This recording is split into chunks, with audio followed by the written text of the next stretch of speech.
Hey guys, this is your host, Kavaski Irvin, tapping in with you guys so you can get a great scoop on what we got going on. Today we're going to listen to a little bit of a book, just a section, maybe a few chapters of Jasper Ford's Something Rotten, which talks about fiction at its most creative aspect, in its most depth look.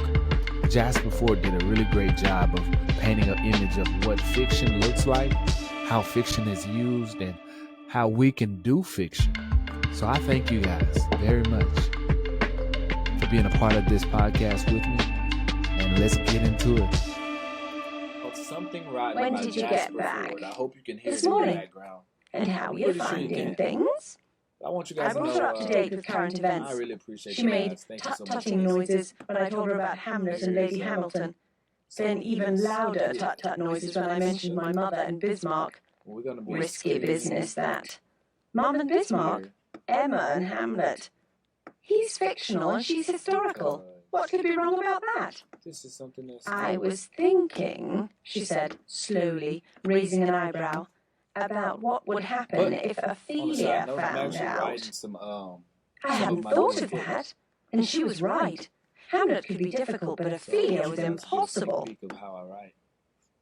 I always thought the reason Sir John Falstaff retired from policing Elizabethan drama was to get away from Ophelia's sometimes unreasonable demands, I mused, such as having petting animals and a good supply of mineral water and fresh sushi on hand at Elsinore whenever she was working. Do you think I should insist Hamlet return to Hamlet? Perhaps not right away, said Gran, coughing into her hanky. Let him see what the real world is like.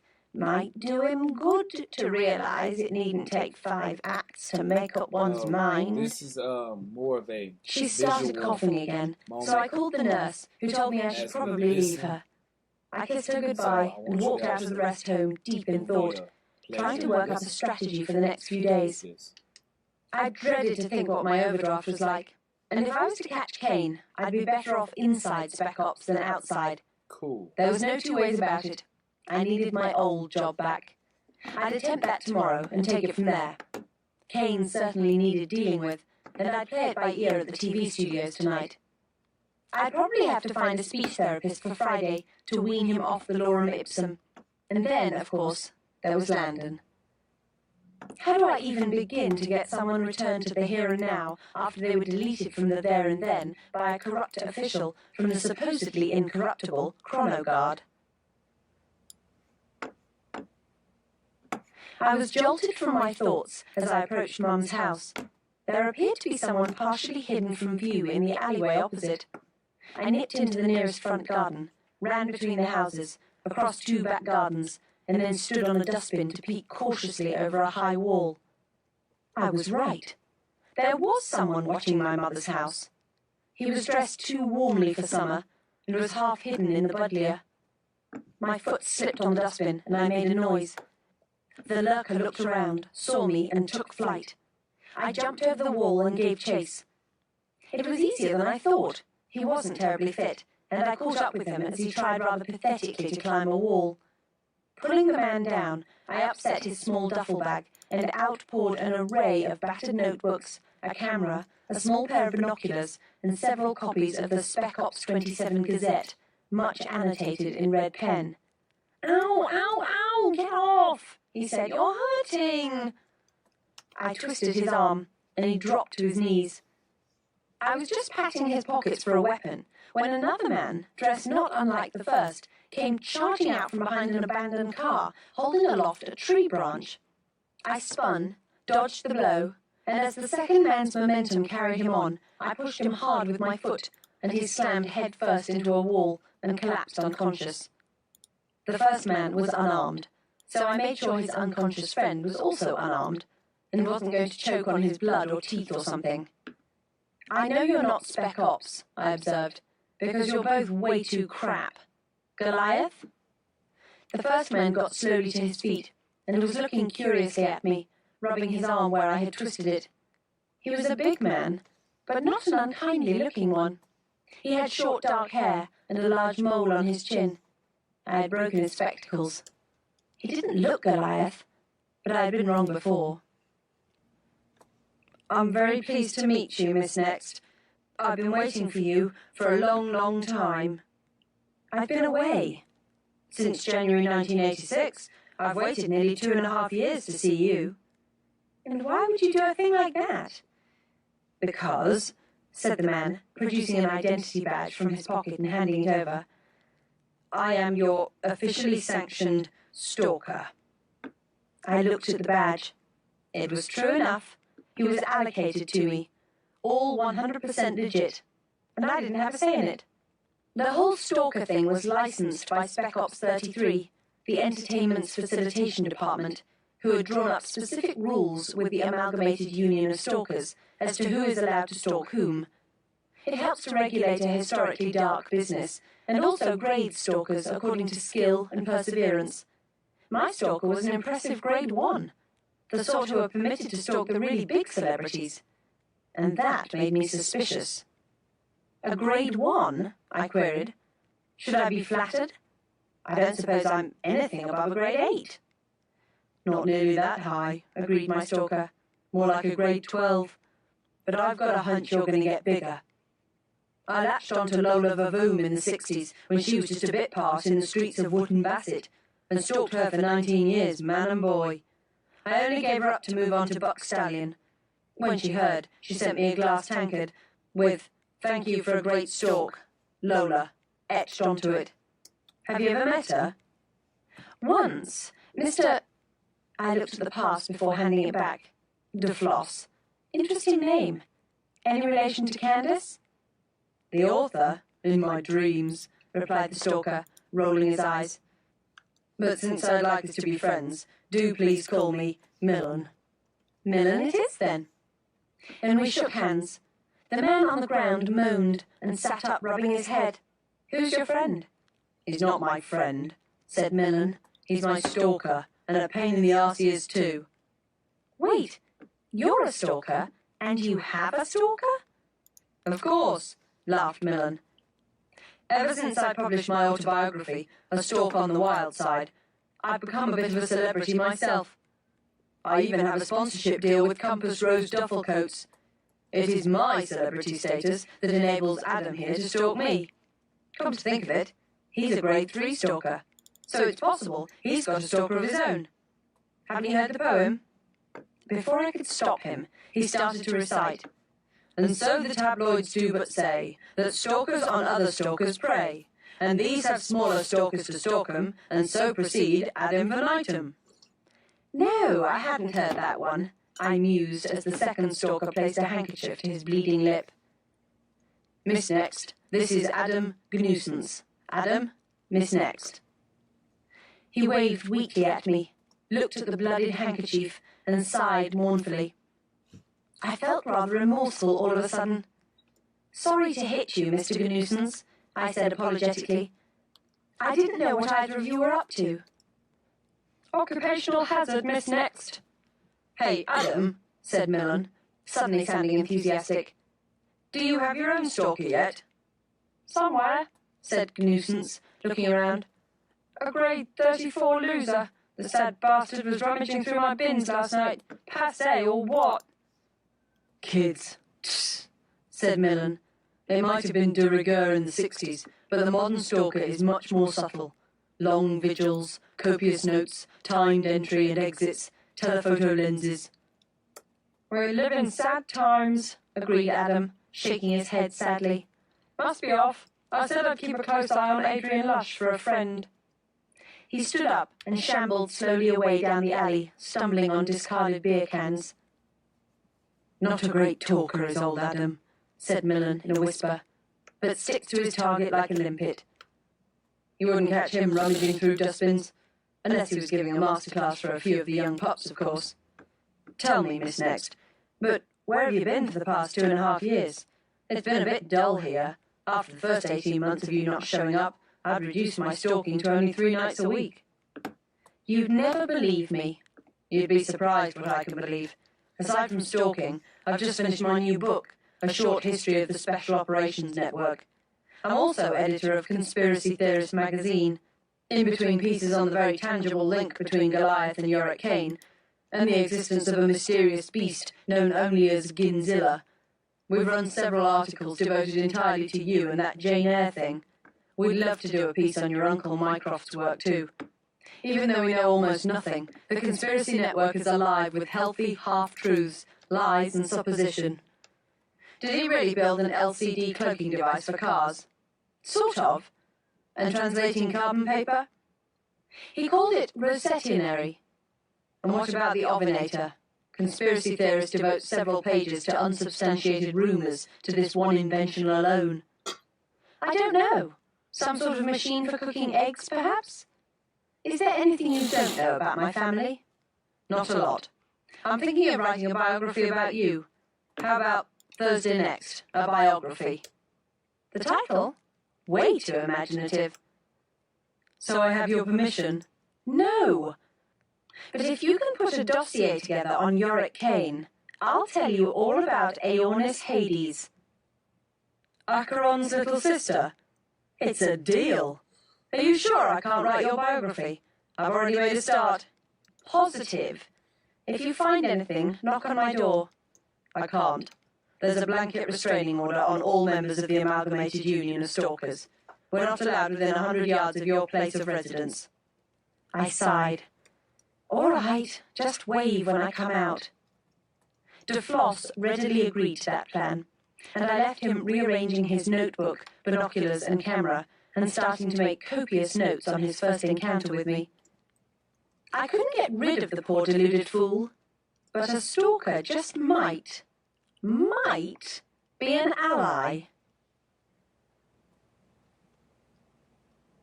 Chapter 3. Evade the question time. Perfidious Danes, historically our enemy, claims insane historian. From article in The New Oppressor, the official mouthpiece of the Whig Party. Quite frankly, I was him appalled, said England's leading mad history scholar yesterday. The 8th century Danish attack on our flibble-flobble-sceptred isle is a story of invasion, subjugation, plunder, and exploitation that would remain bleep-bleep-bah, unequalled until we tried it ourselves many years later. The confused and barely coherent historian's work has been authenticated by another equally feeble-minded academic who told us yesterday, the Danish invasion began in 786, when the Danes set up a kingdom in East Anglia. They didn't even use their own names either. They preferred to do their brutal work, cowardly hiding beneath the pseudonyms of Angles, Brutes, and Flins.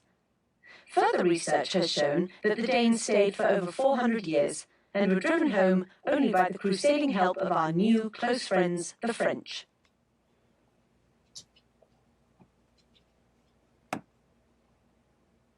How did Kane rise so quickly to power?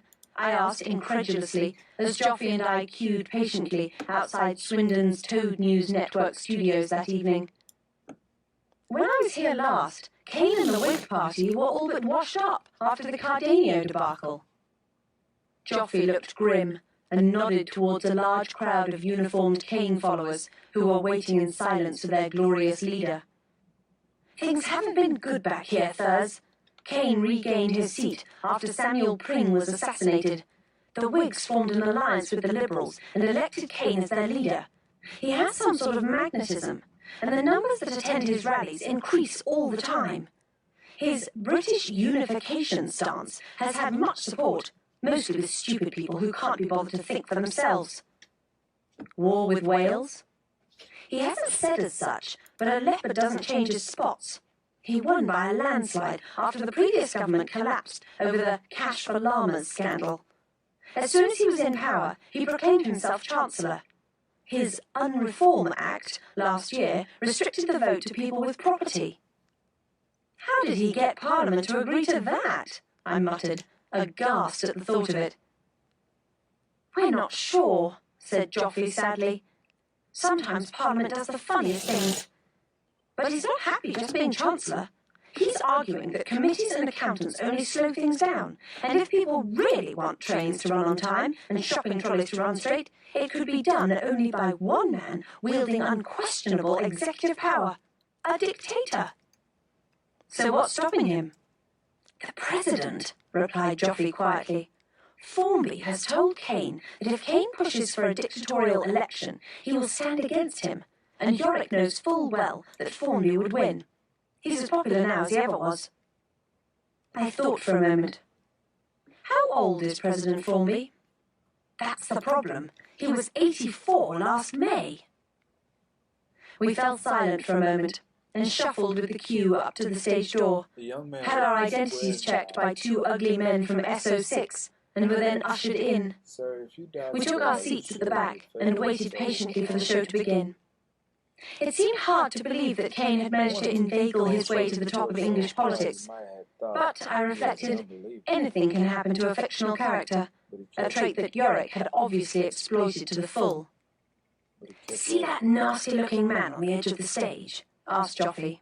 "Yes," I replied, following Joffrey's finger to a stocky man with short hair and no visible neck. "Colonel Forsten Gale, Kane's head of security. Not a man to trifle with.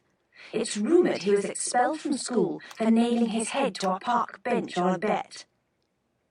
Standing next to Gale was a cadaverous man with pinched features and small round spectacles. He was holding a battered red briefcase and was dressed in a rumpled sports jacket and corduroy trousers. "Who's that?" "Ernst Strychnine, Kane's personal advisor." I stared at them both for a while, and noticed that, despite being barely 2 feet from each other, they didn't exchange a single word or look. Things in the Kane camp were far from settled. If I could get close, I'd just grab Yorick and jump him straight to one of jurisdiction's many prison books, and that would be that. It looked as though I had got home just in time. I consulted the complimentary copy of the new oppressor I had found on my seat. "Why is Kane blaming the nation's woes on the Danish?" I asked. "Because economically we're in a serious mess after losing to Russia in the Crimean War. They didn't just get Tunbridge Wells as war reparations, but a huge chunk of cash, too. The country is near bankruptcy. Kane wants to stay in power, so—" Misdirection. Bingo! He blames someone else. But the Danish? Shows how desperate he is, doesn't it? As a nation, we've been blaming the Welsh and the French for far too long, and with the Russians out of the frame, he's come up with Denmark as public enemy number one. He's using the Viking raids of 800 AD and the Danish rule of England in the 11th century as an excuse to whip up some misinformed xenophobia. Ludicrous. Agreed. The papers have been full of anti-Danish propaganda this past month. All Bang & Olufsen entertainment systems have been withdrawn due to safety concerns, and Lego has been banned pending choking hazard investigations. The list of outlawed Danish writers is becoming longer by the second. Kierkegaard's works have already been declared illegal under the Undesirable Danish Literature Act and will be burnt. Hans Christian Andersen will be next, we're told. And after that, maybe even Karen Blixen. They can pull my copy of Out of Africa from my cold, dead fingers. Mine too. You'd better make sure Hamlet doesn't tell anyone where he's from. Shh, I think something's happening. God has given us the Something was happening. The floor manager had walked out onto the set and was explaining to us exactly what we should do. After a protracted series of technical checks, the host of the show walked on to applause from the audience.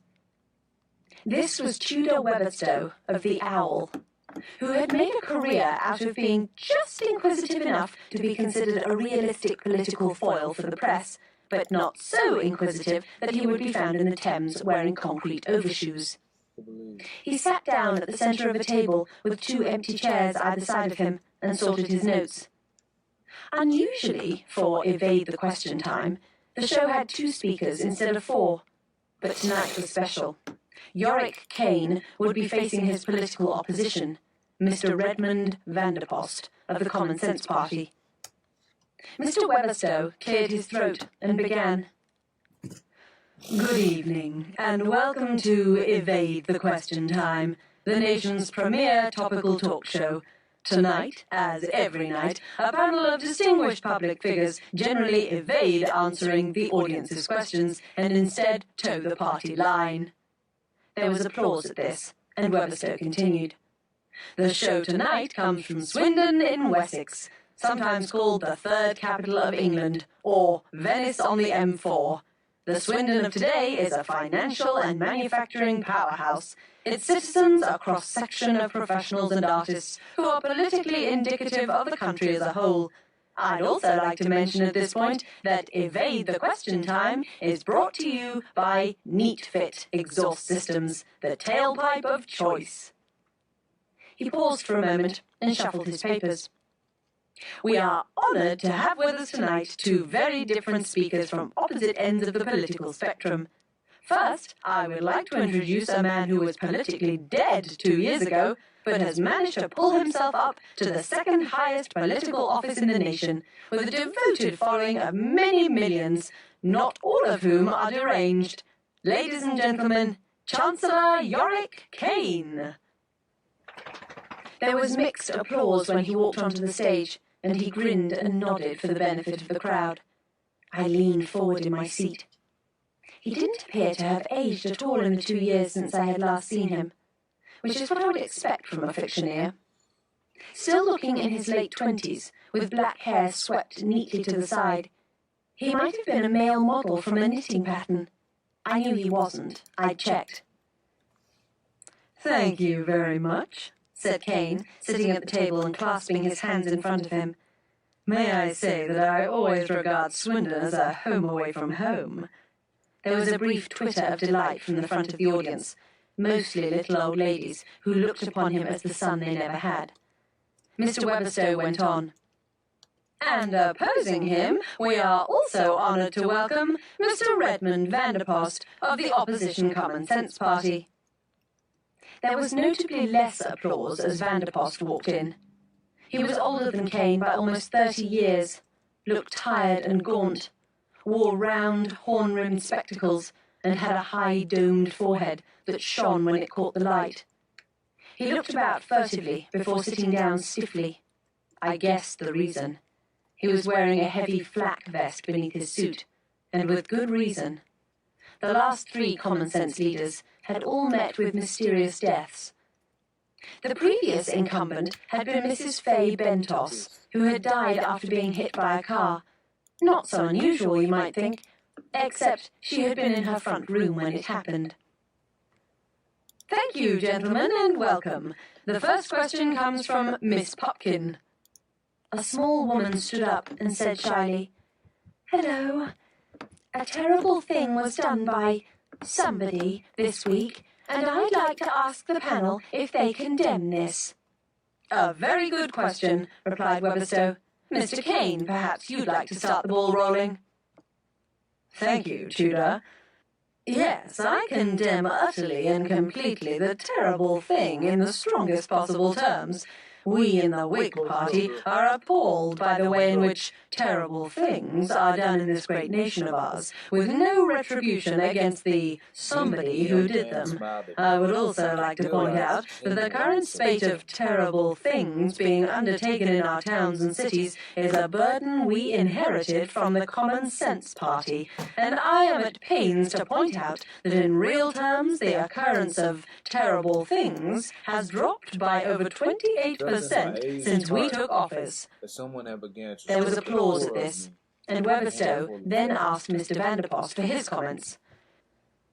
"Well," said Redmond with a sigh, "quite clearly my learned friend has got his facts mixed up. According to the way it acts, does not allow us to understand why they occur, and more needs to be done to get to the root cause of—" "Yet again," interrupted Kane, "yet again we see the Common Sense Party shying away from its responsibilities and failing to act toughly on unspecified difficulties. I hope all the unnamed people who have suffered unclearly defined problems will understand." "I did say we condemn the terrible thing," put in Vanderpost, "and I might add that we have been conducting a study into the entire range of terrible things, all the way from just annoying to outrageously awful, and will act on these findings if we gain power." Trust the common senses to do things by half measures, scoffed Kane, who obviously enjoyed these sorts of discussions. By going only so far as outrageously awful, Mr. Vanderpost is selling his own nation short. We at the Whig Party have been looking at the terrible things problem and propose a zero-tolerance attitude to offences as low as mildly inappropriate. Only in this way can the somebodies who commit terrible things be stopped before they move on to acts that are obscenely perverse. There was a smattering of applause again, presumably as the audience tried to figure out whether just annoying was worse than mildly inappropriate. Succinctly put, announced Weatherstowe. At the end of the first round, I will award 3 points to Mr. Kane for an excellent non-specific condemnation, plus 1 bonus point for blaming the previous government, and another for successfully mutating the question to promote the party line. Mr. Vanderpost gets a point for a firm rebuttal, but only 2 points for his condemnation, as he tried to inject an impartial and intelligent observation. So, at the end of the first round, it's Kane leading with 5 points and Vanderpost with 3. There was more applause as the numbers came up on the scoreboard. On to the next stage of the show, which we call the Not Answering the Question round. We have a question from Miss Ives. A middle-aged woman put up her hand and asked, "Does the panel think that sugar should be added to rhubarb pie, or the sweetness deficit made up by an additive such as custard?" Thank you, Miss Ives.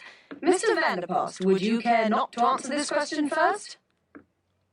Well, said Redmond, eyeing the audience for any possible assassins, this question goes straight to the heart of government, and I'd like to first point out that the Common Sense Party, when we were in power, tried more ways of doing things than any other party in living memory, and in consequence came closer to doing the right way of doing something, even if we didn't know it at the time. There was applause, and Joffy and I exchanged looks. "Does it get any better?" I whispered. "Wait until they get on to Denmark." "I utterly refute," began Kane, "the implication that we aren't doing things the right way. To demonstrate this, I'd like to wander completely off the point and talk about the health service overhaul that we will launch next year. We want to replace the outdated, preventative style of healthcare this country has relentlessly pursued with a wait-until-it-gets-really-bad system, which will target those most in need of medical treatment, the sick. Yearly health screenings for all citizens will end and be replaced by a tertiary diagnostic regime that will save money and resources." Again there was applause. "Okay," announced Weatherstowe. "I'm going to give Vanderpost 3 points for successfully not answering that question at all, but 5 points to Kane, who not only ignored the question, but instead used it as a platform for his own political agenda. So, with 6 rounds still to go, we have Kane with 10 points and Vanderpost with 6. Next question, please." A young man with dyed red hair sitting in our row put his hand up. "I would like to suggest that the Danish are not our enemy, and this is nothing more than the cynical move by the Whigs to blame someone else for our own economic troubles." "Ah," said Weatherstowe, "a controversial Danish question. I'm going to let Mr. Vanderpost avoid this question first." Vanderpost looked unwell all of a sudden, and glanced nervously towards where Strychnine and Gale were glaring at him. "I think," he began slowly, "that if the Danish are, as Mr. Kane describes, I will offer my support to his policies." He dabbed his forehead with a handkerchief as Kane began. "When I came to power, England was a nation in the grip of economic decline and social ills. No one realized it at the time, and I took it upon myself to demonstrate by any means in my power the depths to which this great nation had fallen. With the support of my followers, I have managed to demonstrate reasonably clearly that things aren't as good as we thought they were, and what we imagined was peace and coexistence with our neighbors was actually a fool's paradise of delusion and paranoia. Anyone who thinks—" I leaned over to Joffy. Do people believe this garbage? I'm afraid so. I think he's working on the people will far more readily believe a big lie than a small one principle. Still surprises me, though. Whoever disturbs this mission, rattled on Kane, is an enemy of the people, whether they be Danish or Welsh sympathizers eager to overthrow our nation, or ill-informed lunatics who do not deserve the vote or a voice. There was applause, but a few boos, too. I saw Colonel Gale make notes on a scrap of paper as to who was shouting them, counting out the seat numbers as he did so. "But why the Danish?" continued the man with the red hair. "They have a notoriously fair system of parliament, an impeccable record of human rights, and a deserved reputation of upstanding charitable works in third world nations. I think these are lies, Mr. Kane." There were gasps and intakes of breath, but a few head noddings too, even I think from Vanderpost. "For the moment, at least," began Kane in a conciliatory tone, "everyone is permitted an opinion, and I thank our friend for his candor. However, I would like to bring the audience's attention to an unrelated yet emotive issue that will bring the discussion away from embarrassing shortcomings of my administration and back into the arena of populist politics, namely the disgraceful record of puppy and kitten death when the Common Sense Party was in power." At the mention of puppies and kittens dying, there were cries of alarm from the elder members of the audience. Confident that he had turned the discussion, Kane went on. "As things stand at the moment, over 1,000 unwanted puppies and kittens are destroyed each year by lethal injections, which are freely available to veterinarians in Denmark. As committed humanitarians, the Whig Party has always condemned unwanted pet extermination." "Mr. Vanderpost?" asked Weberstow. "How do you react to Mr. Kane's diversionary tactics regarding kitten death?" "Clearly," began Vanderpost, "kitten and puppy death is regrettable, but we in the Common Sense Party must bring it to everyone's attention that unwanted pets have to be destroyed in this manner. If people were more responsible with their pets, then this sort of thing wouldn't happen." "Typical of the Common Sense approach," barked Kane. "Blaming the population as though they were feeble-minded fools with little personal responsibility.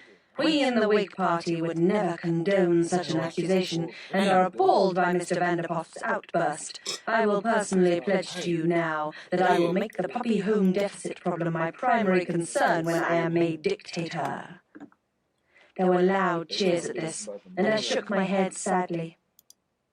"Well," said Weberstow happily, "I think I will give Mr. Kane a full 5 points for his masterful misdirection, plus a bonus 2 points for obscuring the Danish issue rather than facing up to it. Mr. Vanderpost, I'm sorry that I can only offer you a single point. Not only did you tacitly agree to Mr. Kane's outrageous foreign policy, but you answered the unwanted pet problem with an honest reply. So, at the end of round 3, Kane is galloping ahead with 17 points, and Vanderpost bringing up the rear with 7. Our next question comes from Mr. Wedgwood." "Yes," said a very old man in the third row. "I should like to know if the panel supports the Goliath Corporation's change to a..." Uh-oh. They say it's going to reopen. It reopened.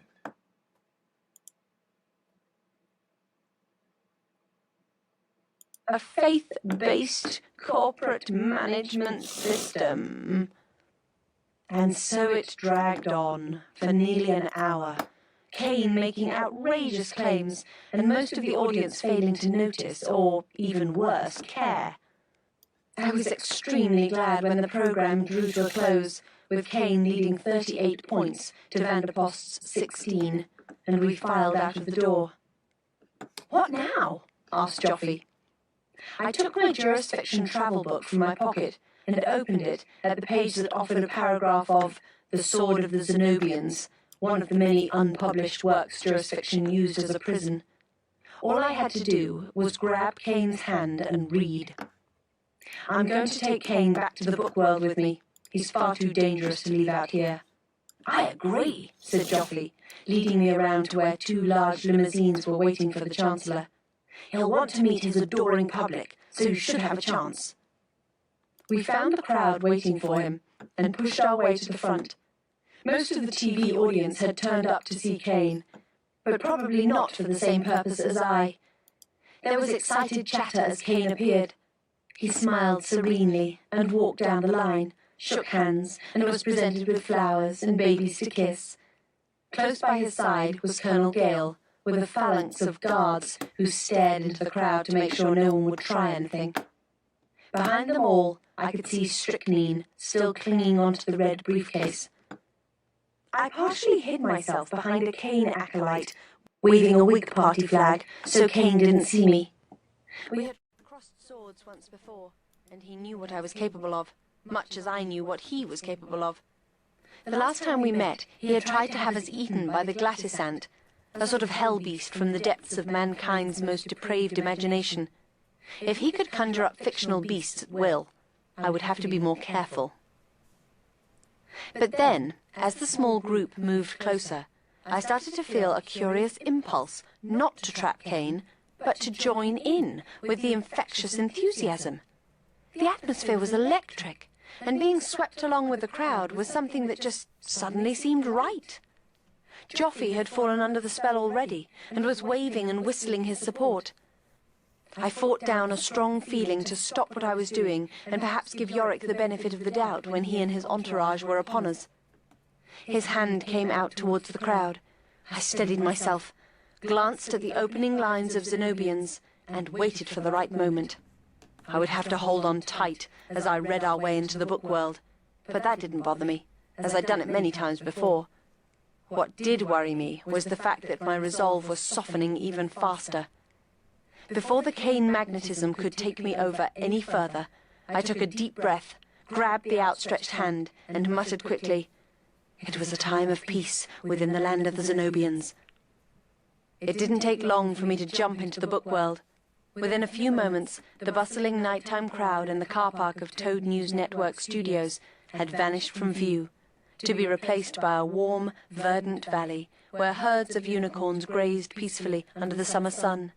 Grammasites wheeled in the blue skies, riding the thermals that rose from the warm grasslands. "So," I said, turning to Kane, and receiving something of a shock.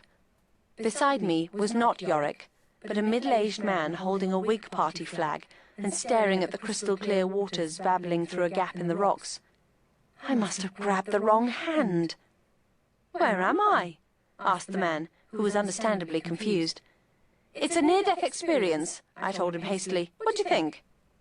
"It's beautiful." "Good. Don't get too fond of it. I'm taking you back." I grasped him again, muttered the password under my breath, and jumped out of fiction, something I had a lot less trouble with. We arrived behind some dustbins just as Kane and his entourage were driving off. I ran up to Joffrey, who was still waving goodbye, and told him to snap out of it. "Sorry," he said, shaking his head. "What happened to you?" "Don't ask. Come on, let's go home." We left the scene as a very excited and confused middle-aged man tried to tell anyone who would listen about his near-death experience. I went to bed past midnight, my head spinning from my experience of Kane's almost hypnotic hold of the populace. Still, I wasn't out of ideas. I could try to grab him again, and failing that, use the eraserhead I had smuggled out of the book world. Destroying him didn't bother me. I'd be no more guilty of murder than would an author with a delete key. But while Formby opposed him, Kane would not become dictator, so I had a bit of time to work up a strategy. I could observe and plan. "Time spent doing Renaissance," Mrs. Malaprop used to say, "is never wasted."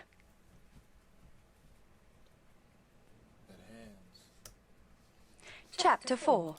A Town Like Swindon. Formby denies Kane.